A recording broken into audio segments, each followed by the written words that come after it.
Olá, eu sou William Oliveira e este é mais um programa da B4. Seja muito bem-vindo. Esse programa fala de crédito de carbono e como ele tem potencial de mudar o mundo, transformar a forma como nós fazemos negócios e principalmente como compensamos a nossa pegada de carbono. Você sabe o que é a B4? A B4 é a primeira bolsa de ação climática do Brasil e serve como uma ponte em quem tem crédito para oferecer e aqueles que têm disposição para compensar. E hoje nós vamos falar de crédito regulado de carbono, como é esse mercado, com um grande exemplo de quem atua nele já há algum tempo. Por isso, eu estou aqui com o Marcos Adriano Storch, ele que é CEO da Máxima Consultoria, uma empresa que tem 6 anos de mercado, atua aí nos estados de Rondônia, Mato Grosso, Tocantins, Maranhão, Piauí e Paraná, com mais de 600 propriedades. Marcos, seja muito bem-vindo aqui à B4. Obrigado por atender o nosso pedido. Boa tarde, William. É um prazer estar aqui com você hoje nesse dia, falar sobre esse assunto tão importante para o Brasil e para o mundo. Eu queria que você primeiro falasse um pouquinho da história da Máxima, né? A gente está falando de uma empresa que tem tradição no mercado, o crédito de carbono é só uma das vertentes da empresa. Fala um pouquinho para a gente da empresa, para depois a gente entrar, de fato, falando de crédito de carbono. Certo. A nossa história do agro ela começa há muito tempo atrás. Meus pais são agricultores, então eu já nasci dentro do agro, lá no estado de Santa Catarina. E em 2012, então, eu tive um convite para vir para o Mato Grosso. Eu vim para o Mato Grosso, trabalhei em fazenda, então eu vi o agro dentro das fazendas. Em 2017, abri a empresa, então, que é a Máxima Consultoria que está hoje. Então, em 2019 eu expandi o Mato Grosso para os outros estados e a empresa que é hoje. Então, a gente está em 6 estados aí com nossos projetos, né? A Máxima é uma empresa que vem trabalhando no lugar do produtor como uma jornada, que a gente sabe que a agricultura ela é uma coisa que tem que ser construída. Você não tem efeitos imediatos. Você tem que construir um solo, esse solo você tem que ter um bom clima e depois você construir um resultado que isso vai te dar uma seguridade com vários anos, né? Dentro da sua atividade. Máximo, então, veio sempre buscando trazer sustentabilidade para o negócio, trazer lucratividade para o produtor. Começou com consultoria, hoje nós temos pesquisa, então a gente investe mais de 3 milhões em pesquisa por ano. Então, a gente tem bastante pesquisa trabalhando com produtos, novas tecnologias. A gente trabalha com produtos biológicos também, traz a tecnologia de produtos biológicos para dentro da fazenda do produtor, biológico on farm, então diminui também os produtos químicos, que tem ajudado também nessa questão do carbono.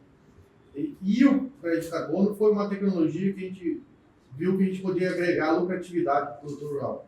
Então, quando a gente pensou em entrar no mercado de carbono, 3 anos atrás, a gente ficou um ano só pesquisando todas as empresas do mercado, entendendo o que era crédito de carbono, porque a gente vê que o crédito de carbono hoje a gente está numa segunda onda. E a primeira onda queimou muito a credibilidade no mercado de carbono, porque não se tinha uma metodologia bem específica. A questão de comercialização, a gente não tinha uma lei também.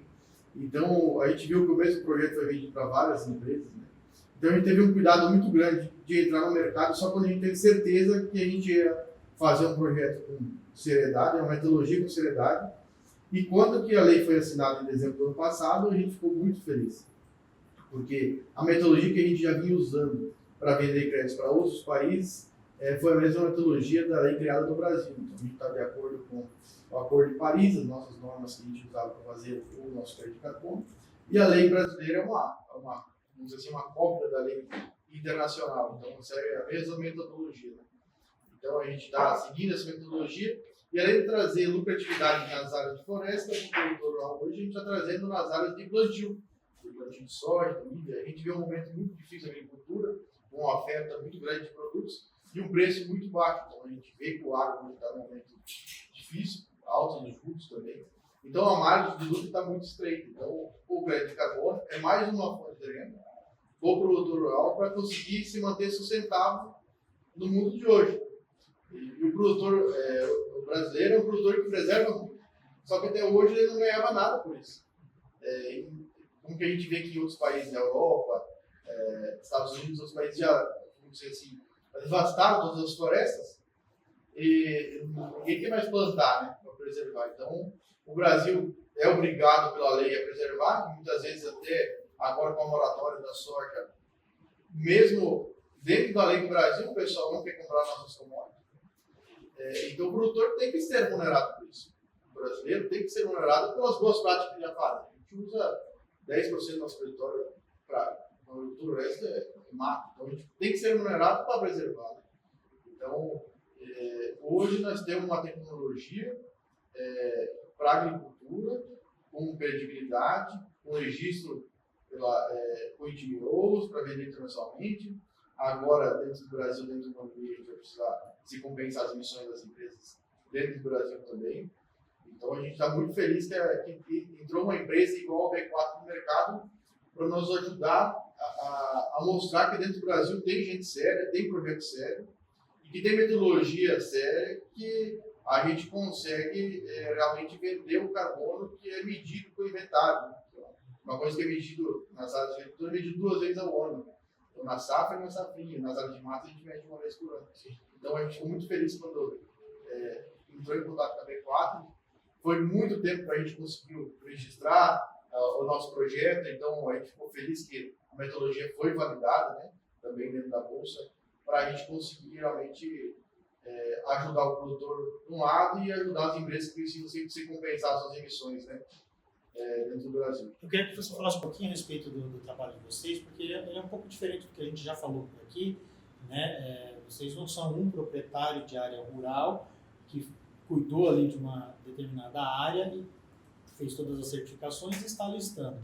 Vocês, na verdade, trabalham com uma comunidade muito grande de produtores e centenas de propriedades. Estamos falando aqui de cerca de 600 propriedades e mais de 120 produtores, é isso? Que hoje está nessa base dessa listagem que hoje está na B4, né? Isso. Como que funciona o nosso projeto de carbono? A gente já tem os produtores que são clientes nossos todos os negócios, construir outros segmentos.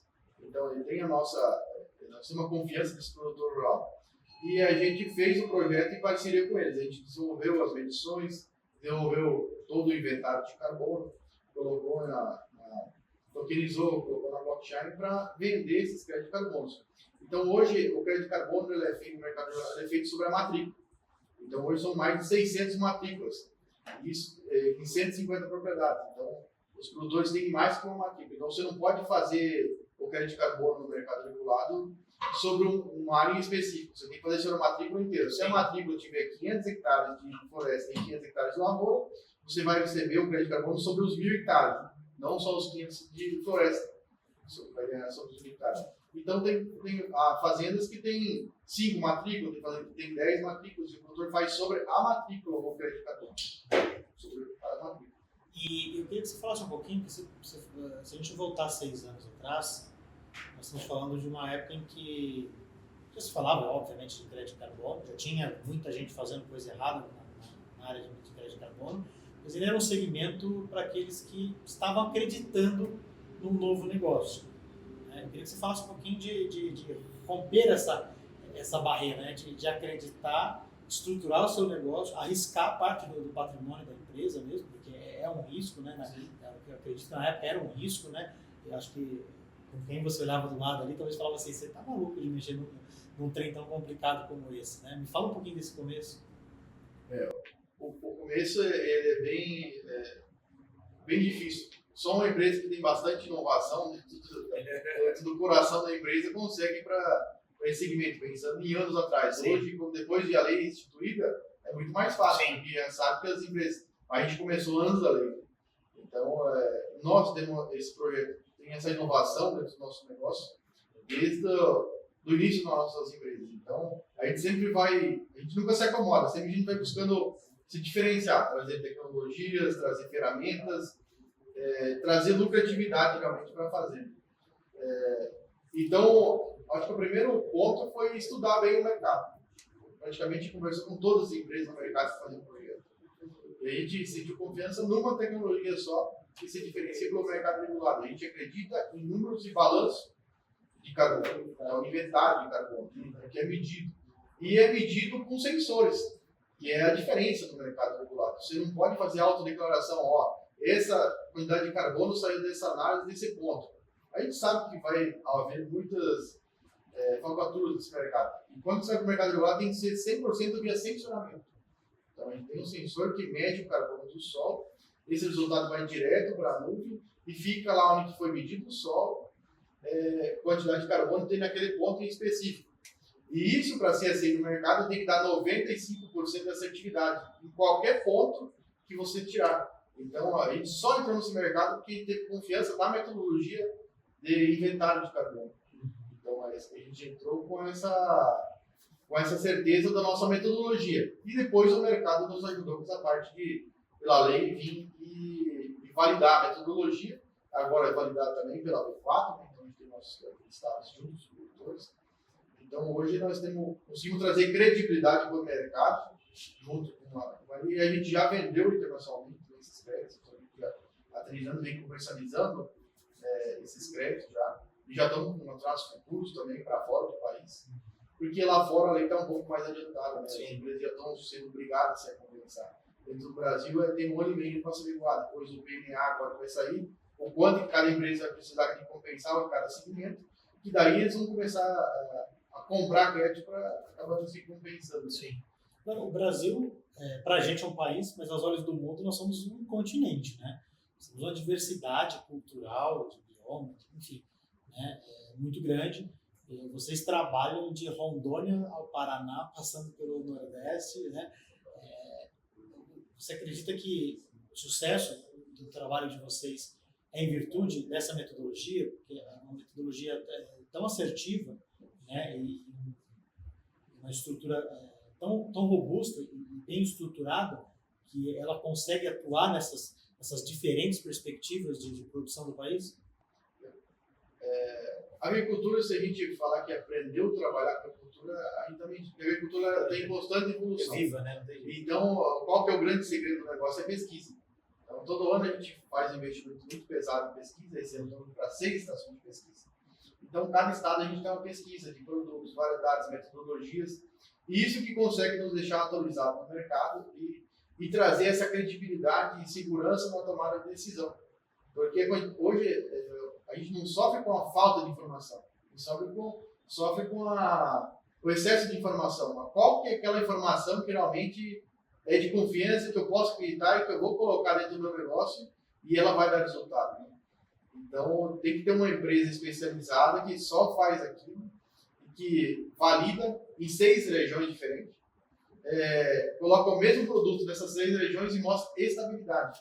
Porque tem muitas tecnologias que funcionam para um lugar e não funcionam para outro. Então, quando você está só num lugar, você demora muito tempo para validar uma tecnologia. Quando você está em vários lugares, por exemplo, você testou um produto, uma metodologia, e foi bem em 5, 6 regiões, ela é uma metodologia estável, ou um produto estável. Então, você tem uma velocidade de recomendação mais assertiva.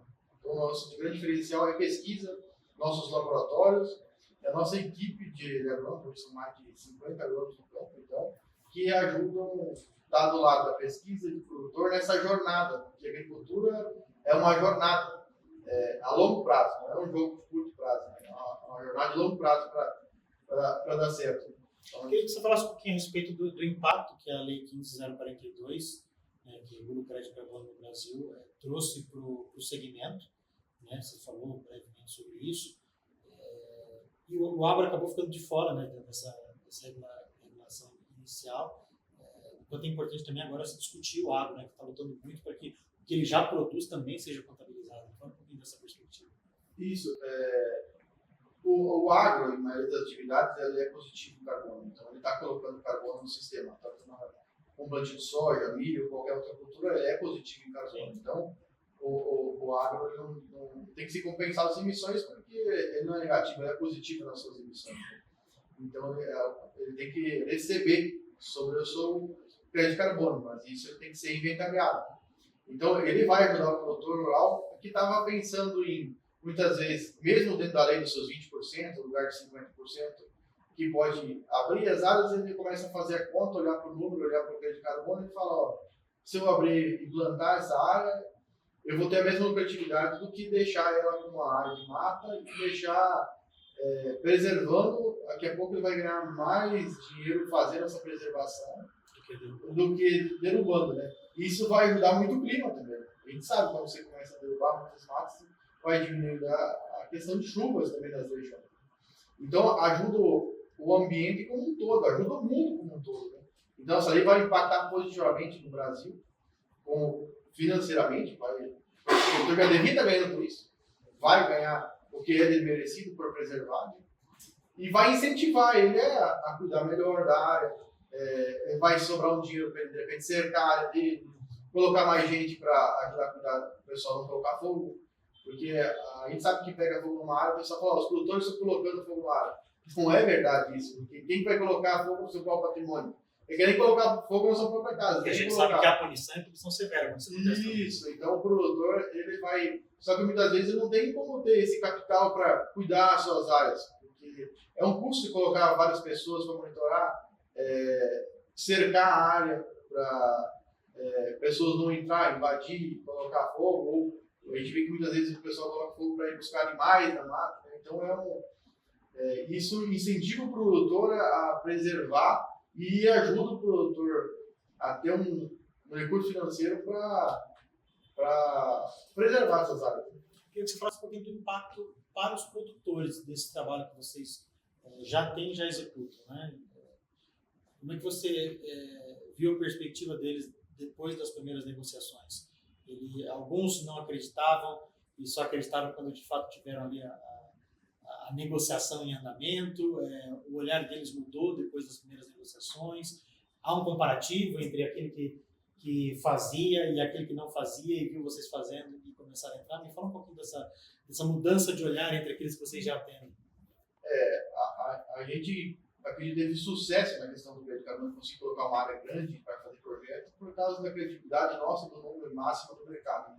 Então, muitos dos produtores, acho que quase todos, fez o projeto pela confiança na marca. E tudo que a gente fez junto com eles hoje acabou dando certo. Então, nós não ia trazer uma tecnologia que não deu certo. Tem desconfiança, até não caiu dinheiro na conta lá, que a gente pegou 7 milhões de dólares, agora nesse mês passado, os produtores que fizeram o crédito no ano passado. Então, é uma desconfiança, isso aí não vai cair esse dinheiro na conta, o produtor fica desconfiado. E isso acabou mudando. Hoje, o crédito de carbono ele vai conseguir entregar uma rentabilidade igual ao plantio de soja. Se eu pegar pelos índices da ProSoja, do IMEA, a gente mostra que o produtor está lucrando em torno de R$ 1.200 até R$ 1.500 por hectare. O crédito de carbono hoje consegue entregar uma lucratividade mais ou menos igual a essa por ano. Então, é um baita complemento de renda, praticamente dobra a margem de lucro do produtor com essa tecnologia do crédito de carbono, né, implementado, e sem mudar praticamente nada na metodologia de trabalho dele. Ele já é positivo, ele já tem a mata, ele já preserva, ele só vai estar começando a receber por isso. Agora, é importante a gente dizer aqui que tem uma jornada para ele percorrer, né? Também foi no final, né?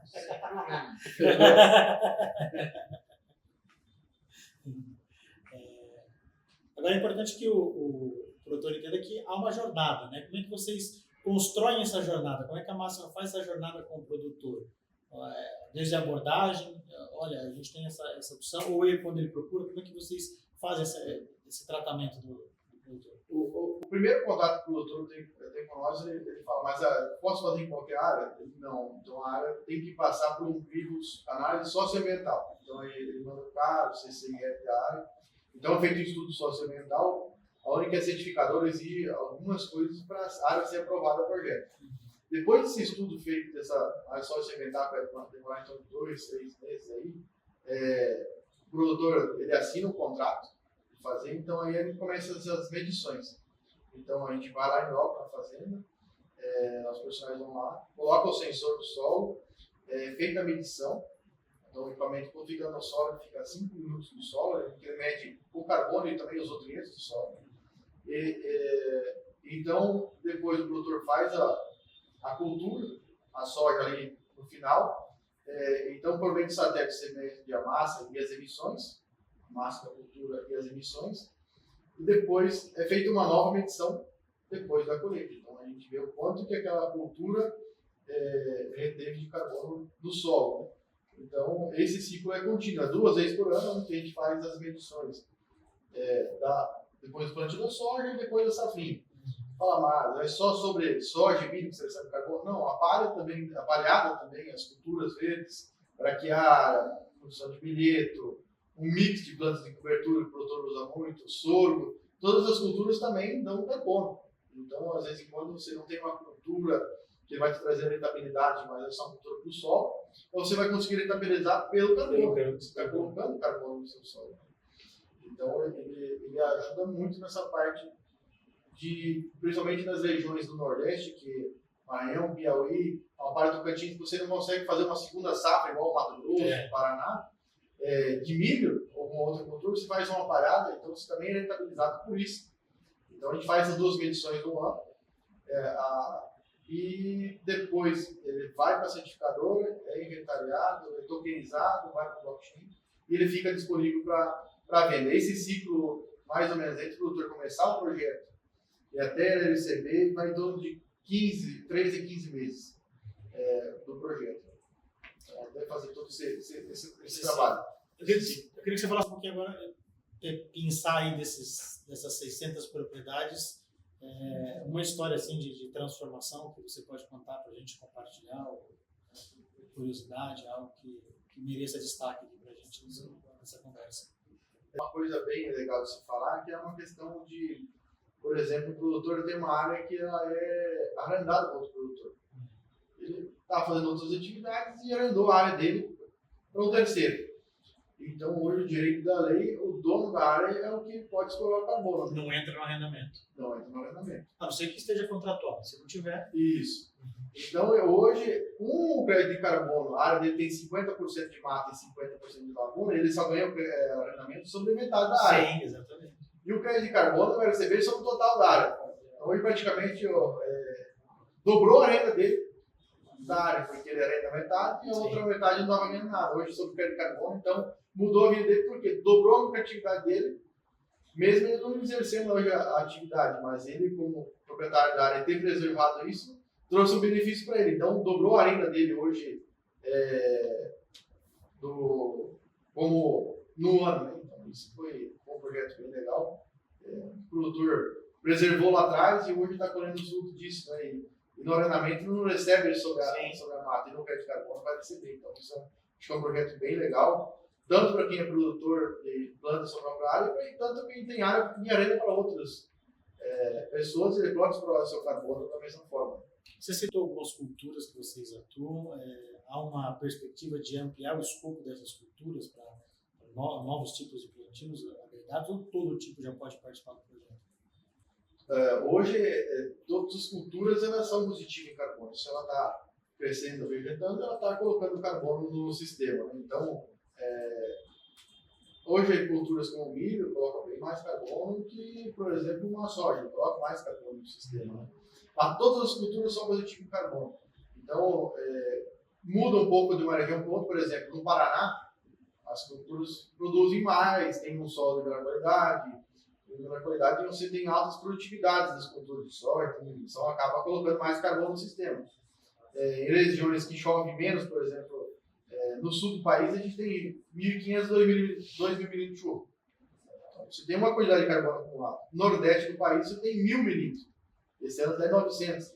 Então você tem uma quantidade menor acumulada de carbono, consequentemente, porque as culturas acabaram vegetando menos. Então tem essa diferença entre as regiões quando é chuva e o acumulado de carbono. Realmente tem essa diferença.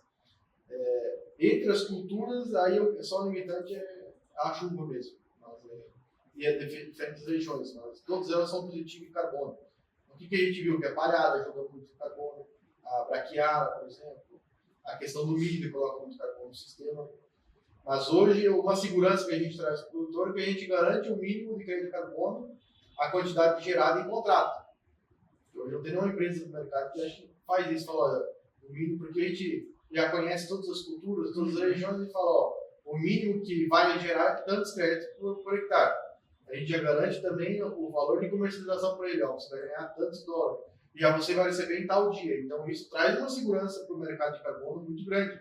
Porque todo mundo hoje fala em crédito de carbono, fala, a gente vai fazer o projeto, vem inventário, mas não tem uma certeza que vai comercializar. Né? Espero que a B4 venha para ajudar o mercado nessa parte, mas hoje o produtor fica muito com o projeto na mão, sem comercialização, sem credibilidade do seu projeto. Né? E a gente traz essa segurança do produtor, que geralmente um valor mínimo que ele vai receber a quantidade de crédito, do crédito, e a quantidade mínima de crédito vai gerar no ano, dos anos que a gente vai vir fazendo o trabalho desse mercado. Queria que você falasse agora para a gente encerrar um pouquinho dessa parceria com a B4, né? Porque ela acaba trazendo essa seriedade também, né? Esse double check, né? Você já tem todo um processo de verificação, auditoria, e chega aqui, a B4 tem essa régua extremamente alta também, essa nota de corte altíssima, né? Que faz com que é uma barreira natural de entrada, mas quando a gente consegue passar por essa barreira, é sinal para aqueles que vão adquirir e para quem investiu também na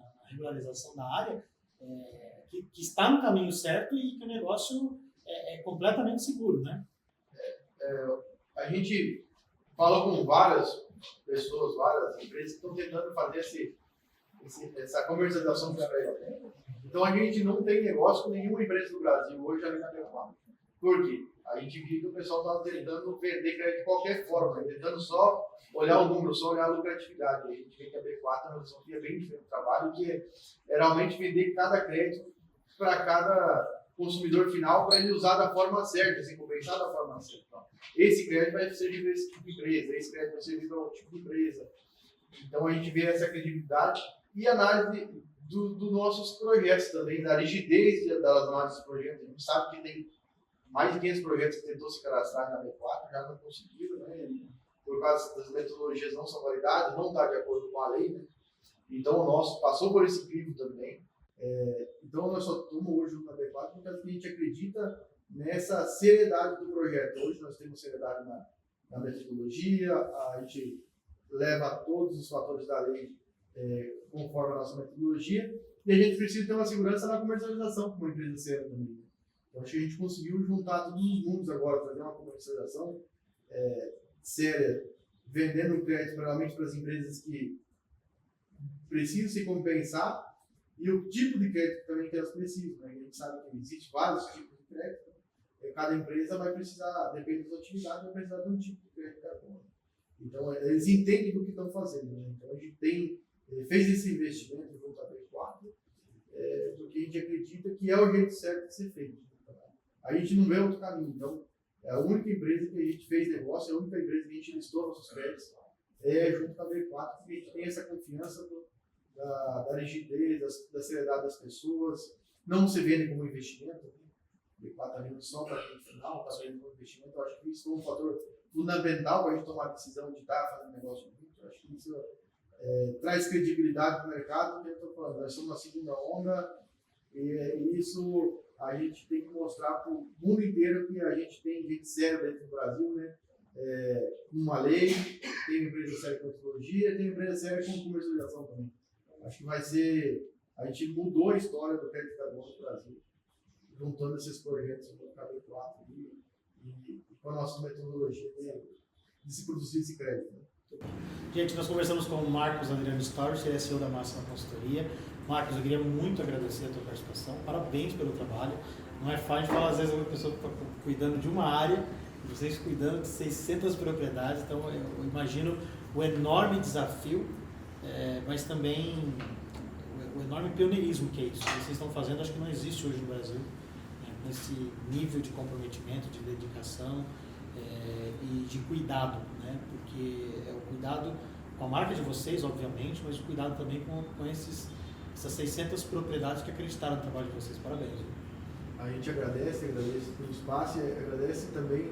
O B4 está levando a conscientização de conteúdo para o mercado, porque não está só pensando no comercial de vender, está pensando em trazer para o mercado o que realmente é o certo a se fazer, o que é uma metodologia certa. Traz um conteúdo educativo também para o mercado, porque esse mercado tem muitas poucas pessoas que entendem e tem muita gente falando coisa que não deve, também por não conhecer tão bem a lei, né? Então eu quero parabenizar a B4 pela ser conteúdo educacional, não só pensar só no financeiro, né? Pensar também e fazer o bem dentro do Brasil e trazer essa seriedade no mercado. Obrigado, Marcos. Bom, a gente continua falando com a Máxima, né, consultoria, agora com o Daniel Gibson Ribeiro da Silva, ele que é coordenador de projetos de geração de CRPs. Daniel, muito obrigado também pela sua presença aqui. Seja bem-vindo à B4. Eu que agradeço, William. Para mim é um prazer estar aqui para trocar uma ideia com vocês, comentar um pouco sobre como é a dinâmica do projeto da propriedade rural, também o embasamento da lei do projeto. Para mim é um prazer muito grande estar aqui para a gente continuar essa conversa e apresentar mais detalhes de como a Máxima Consultoria tem atuado nesse mercado. Tu é o homem da questão técnica, então eu já vou para aquelas coisas mais difíceis para a gente já traduzir para quem está nos acompanhando. Eu queria que você falasse um pouquinho a respeito da diferença entre crédito de carbono e mercado regulado, né? E também depois partisse explicando o que significa o CRV. Perfeito. Bom, a Lei 15.042, ela traz algumas definições. Dentre elas, a gente tem 3 definições principais. A primeira é CRVE, que significa Certificado Verificado de Redução ou Remoção de Emissões. A segunda definição é CBE, que é Cota Brasileira de Emissão. E a terceira definição são créditos de carbono.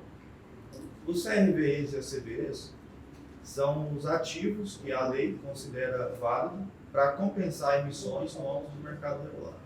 Os CRVEs são gerados a partir de projetos e os CBEs são títulos emitidos pelo governo. Já os créditos de carbono são ativos de mercado voluntário que a lei ela veta que seja usado esse crédito para compensar emissões no âmbito do mercado regulado. Vocês hoje trabalham só com o CRV? Isso. Hoje a gente desenvolve em propriedades rurais projetos que gerem os CRVs. Hoje a gente estava falando aqui de cerca de 600 propriedades. Fala um pouco a respeito desse trabalho técnico. Não é fácil, né? A universidade é um país de diversidade enorme, propriedades, cada uma mais diversa que a outra. Fala como é que é feito esse trabalho técnico. Esse trabalho, Bom, o nosso trabalho começa fazendo uma análise socioambiental, tanto do produtor quanto da propriedade, onde a gente vai analisar o CAR, o CCR, na propriedade para ver se ela está em regularidade no sistema florestal brasileiro. Se tiver alguma pendência nessa documentação do projeto, ele não pode ser desenvolvido. A gente analisa também se o produtor rural ele tem vínculo com algum processo trabalhista ou algo semelhante. Se houver também, não pode ser desenvolvido o projeto. Depois que o projeto ele passa por essa análise orçamental, que são analisados todos os pré-requisitos, estão tudo ok, a gente dá início, onde a gente vai desenvolver um inventário de carbono na propriedade rural, que é uma das premissas da lei, que o CRVE só pode ser gerado a partir do inventário de carbono. Nesse inventário, a gente vai quantificar em propriedades rurais tanto as retenções de emissões, as retenções de carbono, no solo da lavoura e no solo da floresta, e na parte aérea de lavoura e parte aérea de floresta também. E a gente vai quantificar também as emissões que a propriedade proporciona. E a partir disso a gente faz um balanço, onde a gente deduz as emissões das retenções e o saldo ficando positivo, a gente gera-se os CRVEs. O saldo no agro, a gente estava comentando anteriormente, que geralmente é sempre positivo, né? Mas há barreiras de entrada. Me fala algumas coisas que podem atrapalhar o proprietário rural de iniciar o processo. Você falou que algumas coisas, como pendência trabalhista, por exemplo, exclui. O que mais pode atrapalhar o proprietário rural de iniciar o seu processo? Bom, depois que o produtor está apto para iniciar o processo na parte documental, a gente precisa também avaliar se a propriedade ela vai ser positiva em carbono. Por exemplo, atividades como removimento pesado do solo, como desmatamento, são atividades que têm um coeficiente de emissão muito alto. Então, essas atividades elas podem impedir que o produtor rural adentre o projeto. Então, nós, como somos parceiros, a gente faz uma orientação para o produtor e se ele tiver intenção de fazer alguma dessas atividades, a gente orienta e a gente inicia o projeto no momento oportuno. Porque se a gente desenvolver essas atividades durante o ciclo do projeto, a emissão de carbono pode ficar maior do que a retenção, que o saldo não vai ser positivo. Vocês fazem todo o acompanhamento? Sim, todo o acompanhamento. A gente, desde a parte da análise documental, a gente faz as medições na propriedade, e a gente envia toda a documentação para a certificadora no final. Depois que a certificadora dá o aval, a gente parte para a totalização. Após esse processo, a gente inicia a comercialização também. Basicamente, a única coisa que não passa pela mão de vocês é a certificação. Isso, é a certificação, porque é mais uma das premissas da lei, que fala que o projeto tem que ser certificado com uma empresa de terceira parte independente. Isso que eu queria falar com você a respeito da importância disso, não só na lei, como para a credibilidade do mercado em si, né? A certificação ela é independente e os relatórios são altamente técnicos. Fala para a gente um pouquinho a respeito dessa etapa. Bom, essa etapa é uma etapa crucial para a credibilidade do projeto, porque se não fosse assim, poderia ocorrer a possibilidade da gente tentar conduzir os dados a nosso favor. E a lei ela proíbe estritamente isso e indica a certificadores para que a gente leve o nosso processo a presente para a certificadora. Hoje a gente trabalha em parceria com a Fundação Vanzolin, que é uma certificadora credenciada no Inmetro para fazer isso. E ela vai analisar todo o nosso processo que a gente fez e a gente tem que entregar para ela 95% de assertividade. Porque se a gente não entregar essa assertividade, ela não vai certificar o nosso projeto.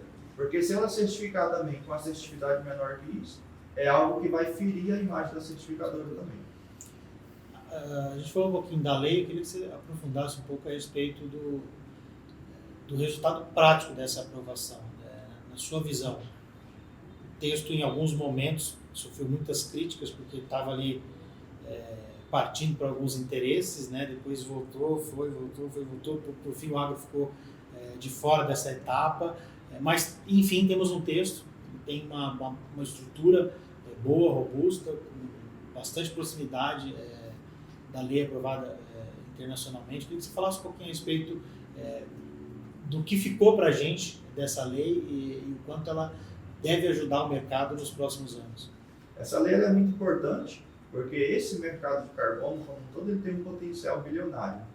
E à medida que a gente tem uma lei que regulamenta como deve ser feito, isso traz uma segurança muito maior para as empresas que têm a necessidade de compensar emissões. E quando a lei ela foi aprovada, ela trouxe para propriedades rurais uma oportunidade de uma fonte de renda adicional. Porque, como você bem disse, a agricultura ela ficou fora no âmbito de ter que apresentar os seus relatórios de emissões e de eventualmente ter que compensar emissões. Só que no artigo 2º da lei, ela deixa bem claro que se uma propriedade rural, que a emissão dela é menor do que sua retenção, se ela quiser, ela pode submeter e adentrar no SBCE a partir de uma metodologia que é credenciada pelo SBCE. Então, se uma propriedade rural, ela adentra um projeto que segue a metodologia que é credenciado pelo SBCE, que é certificado com a certificadora independente, ela tem total condições de adentrar esse mercado regulado de carbono. E o proprietário rural ainda faz um pouquinho essa confusão por causa dessa questão da lei, porque tem o trecho que fala que ele não precisa emitir ali o seu relatório, mas ele pode participar gerando crédito de carbono. Né? Tem essa diferença quando vocês vão abordar, ainda falta um pouquinho desse conhecimento, é necessário ampliar ainda o escopo de educação do Sim, é bem comum essa divergência de informações quando a gente vai conversar com o produtor. Eles falam, mas a agricultura está fora. Mas hoje a gente, além do trabalho, digamos assim, do trabalho prático de fazer o projeto, a gente desenvolve também um trabalho educacional, onde nas reuniões iniciais a gente vai apresentar todas essas etapas da lei, o que a lei ela deixou autorizado para a propriedade rural fazer, e a partir disso a gente consegue mostrar para o produtor rural que ele consegue sim desenvolver projetos em suas áreas de acordo com a lei e a partir disso ele vai fornecer os CRVs para as empresas que precisam compensar suas emissões. O que vocês têm percebido o produtor rural depois da aprovação da lei? Ele começou a se interessar mais pelo assunto, começou a buscar mais, houve uma procura maior na negociação de vocês? Sim, com certeza. Após a aprovação da lei, digamos que esse tema, que já era um tema muito em foco, ele se tornou ainda mais procurado, tanto por produtores rurais como por outras empresas. Então, à medida que o produtor rural passou a ter o interesse maior por conhecer desse mercado, a gente percebeu também que os produtores rurais passaram a ser mais assediados por outras empresas que atuam no mercado voluntário. Então, o nosso trabalho educacional, que a gente citou anteriormente, ele parte por isso também, da gente apresentar para o produtor as diferenças de mercado e apresentar para ele aonde seria melhor para ele atuar e fornecer todas as informações para que ele possa tomar a melhor decisão e entrar nesse mercado da melhor maneira possível. Hoje ele chega bastante cru, né? Quando vocês vão abordar, falta ainda bastante informação. Sim, falta. Quando a gente vai conversar com os produtores, é muito comum que eles já tenham enraizados os conceitos do mercado voluntário, que é, vamos fazer só na área de mata, a minha área de mata tem que ser acima de 5 mil ou 10 mil hectares, que são conceitos do mercado voluntário. E queria que você falasse um pouquinho disso também, né? O tamanho da área não importa muito nessa relação. Não importa, porque a lei ela foi muito clara em definir a propriedade rural comparado com a empresa. Não importa muito o tamanho da propriedade. O que importa é que a propriedade ela esteja legalizada, tanto no âmbito ambiental, quanto no âmbito do produtor, não pode ter nenhum processo ou algo semelhante, e de que ela seja uma propriedade rural que faça boas práticas, como plantio direto, conservação florestal, uso de biológicos, e que essas boas práticas reflitam numa emissão líquida negativa. Quando você chega na propriedade, a gente sabe que hoje, boa parte dos produtores tem ali sua reserva legal, sua área já de preservação, já tem sua estruturação dedicada à preservação em determinada área. Quando vocês iniciam um trabalho, geralmente é necessária uma mudança muito grande de comportamento, ou não, geralmente o produtor já tem, ali, até mesmo aquele que procura já tem um pouquinho encaminhado aquilo que ele quer, e, portanto, exige poucas mudanças na prática, no dia a dia dele. Bom, na propriedade rural que passa por todo esse ciclo que a gente faz antes de iniciar o projeto, já é comum que essas atividades já estejam em andamento na propriedade. A única coisa que vai mudar na prática é que a gente vai visitar a propriedade com uma frequência bem grande, para a gente fazer as medições do carbono retido no solo, e a gente vai precisar também que os produtores nos forneçam algumas informações, como as notas fiscais dos insumos que eles usam, para que a gente possa utilizar essas informações para comprovar os dados de emissões. Me fala um pouco a respeito da segurança desses dados. A gente falou anteriormente a respeito da técnica, mas acho que a gente não detalhou muito um pouco da segurança dessas informações. Óbvio, só por passar pela certificadora e depois estar aqui na B4, a gente já entende que é uma segurança muito grande. Mas eu queria que você reforçasse esse processo de garantia, né, para o proprietário rural, porque a gente está falando aqui também que tem de um investimento. Precisa deixar isso claro para o produtor. Tem um investimento inicial, um investimento durante, né, e até que a comercialização aconteça, há um dispêndio de recursos. Né? Então, eu queria que você falasse das garantias desse processo. Nesse processo, a gente está assegurado pela lei, né, que dá um amparo muito grande, e todo o nosso processo ele é feito seguindo todas as premissas da lei. Hoje são 9 premissas que a lei deixou definido para que a gente siga o projeto. E hoje todas as informações que a gente recolhe do produtor são informações que são usadas apenas no processo de certificação. E a certificadora ela pede essa documentação justamente para aumentar ainda mais a credibilidade do projeto. A gente tem uma barreira de entrada muito grande quando, por exemplo, a gente solicita os documentos fiscais dos usos de insumos e combustíveis. Mas quando a gente explica que essa documentação vai ficar com a nossa empresa, que é a certificação apenas, a gente consegue ter uma aceitação do produtor e ele fornece essa documentação para a gente, que é uma documentação crucial, porque o mercado regular ele não permite que a gente faça aproximações, faça estimativas. Por isso que para o carbono armazenado, carbono retido, a gente precisa do dado do sensor. Para carbono emitido, a gente precisa, além do dado do sensor, que no caso são dados de satélite, a gente precisa dos documentos que comprovem a locomoção dos equipamentos do produtor, dos tratores, dos caminhões, e além da locomoção, o motivo que ele estava fazendo essa locomoção. Então, a gente está falando que não há margem para interpretação, são dados reais e fiéis ao extrato da propriedade. Né? Isso mesmo. Após o final do processo, cada propriedade rural ela recebe um laudo que quantifica as emissões, as retenções, e nas emissões está detalhado por atividade de retenção. Por exemplo, plantio, pulverização, transporte de grãos, tudo isso vem detalhado após o processo da certificadora ser concluído. Eu acredito que, queria que você me falasse, até pela quantidade de propriedades que vocês atuam, que as propriedades que passam por todo esse trabalho acabam tendo seus dados expostos no bom sentido, com transparência e comprometimento com o meio ambiente, com a sustentabilidade, né?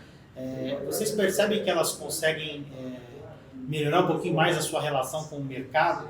Porque uma propriedade que consegue emitir um crédito de carbono também subentende que ela tem uma preocupação muito grande com a sustentabilidade. Isso melhora a imagem da propriedade a ponto de melhorar negociações de outras. Eu estou falando só da venda do crédito de carbono, se ela produz carne, negociação com a Europa mais facilitada, você vê uma abertura maior de mercado para quem tem essas boas práticas dentro da propriedade? Bom, com certeza. Hoje, por exemplo, as nossas propriedades, cerca de 80%, são propriedades que produzem soja. Então, a gente já percebe uma iniciativa das traders que compram esse grão, como a Luiz Dreyfus, a Cargill, que estão pagando um prêmio maior por essa soja que é desenvolvida em propriedades que fazem parte desse projeto. A gente tem também uma iniciativa muito legal do lado dos bancos que financiam as propriedades rurais, aonde propriedades que têm esse selo, eles concedem uma taxa de juros um pouco menor. E isso é enxergado como algo positivo, porque se o produtor ele colocar na balança o desconto que ele vai ter no juro, o que ele pode conseguir de valor agregado na sua matéria-prima final, isso compõe nos custos que ele tem para desenvolver o projeto. E aí tem depois também a possibilidade de estar faturando na área que é de floresta, que ele não estaria se não tivesse a certificação, né? Sim. Então esse combo aí torna tudo muito atrativo, né, em relação à lucratividade. Eu queria que você falasse um pouquinho a respeito de lucratividade. Afinal, isso é um negócio, né? A gente sempre fala aqui, deixa isso muito claro para todo mundo. A gente está falando aqui de negócio. Tem o altruísmo, tem a importância da sustentabilidade, mas antes de tudo também é um negócio, né? A gente está falando que, e se não for um negócio, não se sustenta. A grande verdade é essa, né? Precisa deixar isso claro.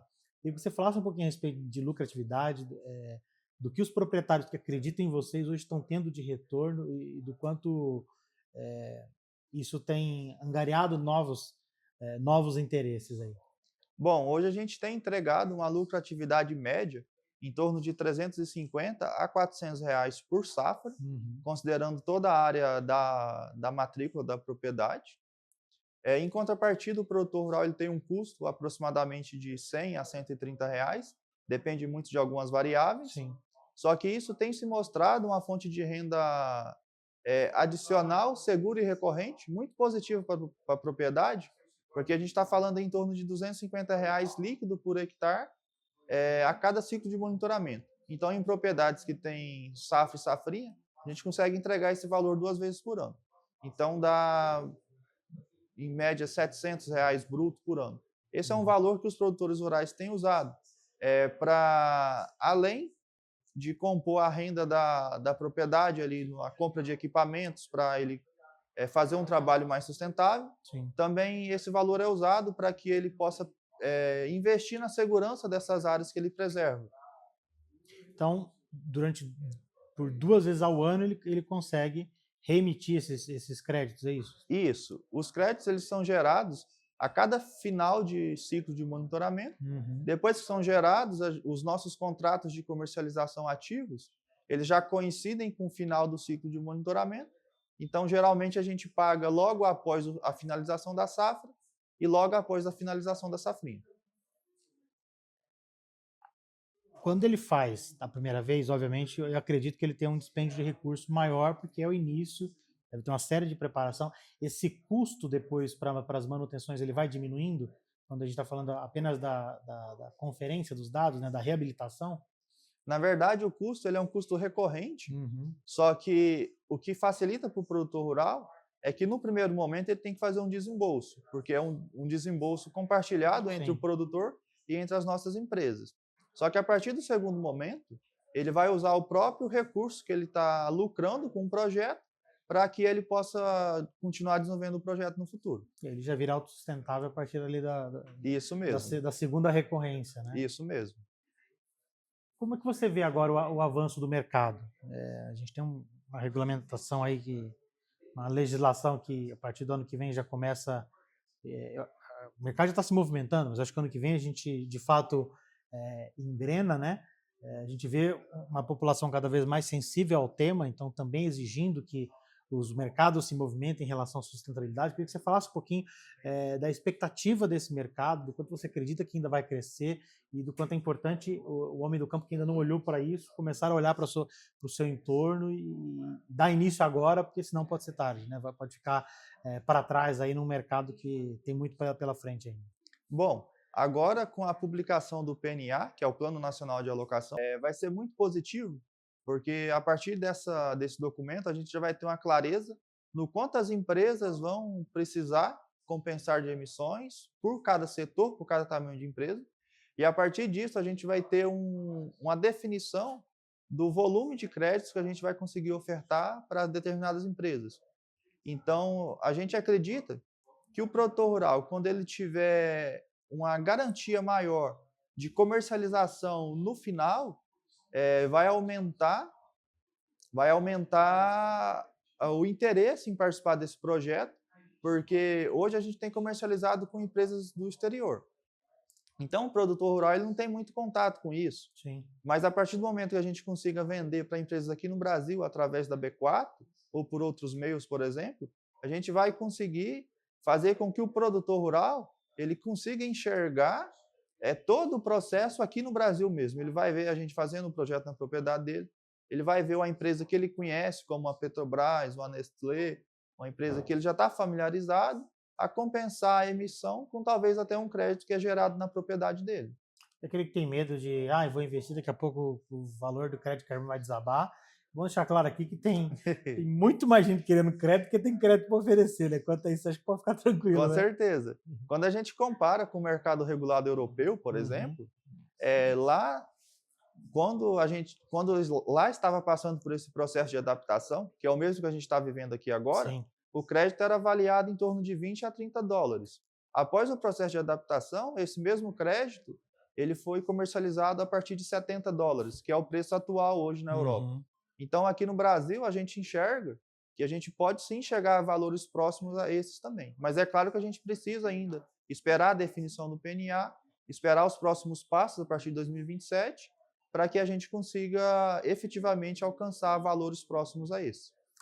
Para finalizar, eu queria que você falasse um pouquinho a respeito das expectativas dessa parceria com a B4, do quanto tem sido importante para vocês, porque para a gente, a presença de vocês é muito importante também pela seriedade do trabalho, pela tradição, né, e pela diversidade que vocês trazem, né, para dentro da B4, né, trazendo essas propriedades e, mais do que isso, esse trabalho sério que vocês desenvolvem. Para a gente é muito importante ter a B4 como uma parceira nossa, porque a B4 hoje é uma das principais empresas que atua na comercialização de créditos que são verificáveis, que são créditos confiáveis, né? Até no mercado voluntário, que a gente sabe que é um mercado também, por mais que é voluntário, mas é um mercado que tem muito a oferecer também. E a B4, ela agrega muito para isso, traz uma segurança muito, muito grande para o nosso negócio, porque é uma empresa muito bem conceituada, que tem um crivo muito grande para aceitar também os projetos para serem listados, e a gente enxerga que vai ser uma facilitadora muito grande para a nossa comercialização nacional e também internacional, porque a B4 ela tem atuação em vários países além do Brasil. Muito bem. Nós conversamos com o Daniel Gibson Ribeiro da Silva, coordenador de projetos de geração de CRVEs da Máxima Consultoria. Antes, nós falamos com o CEO da empresa, também trouxe para a gente aqui uma visão bastante interessante, não só da Máxima, como do mercado também. E eu queria agradecer a você, obrigado pela presença, seja sempre muito bem-vindo à B4. Eu que agradeço, William, foi um prazer. Para nós também. E você que nos acompanha, obrigado mais uma vez pela companhia, continue acompanhando as redes da B4, nosso site, continue acompanhando tudo aquilo que a gente produz, porque é para educar, é para servir, é para conscientizar e é para melhorar o planeta. Grande abraço.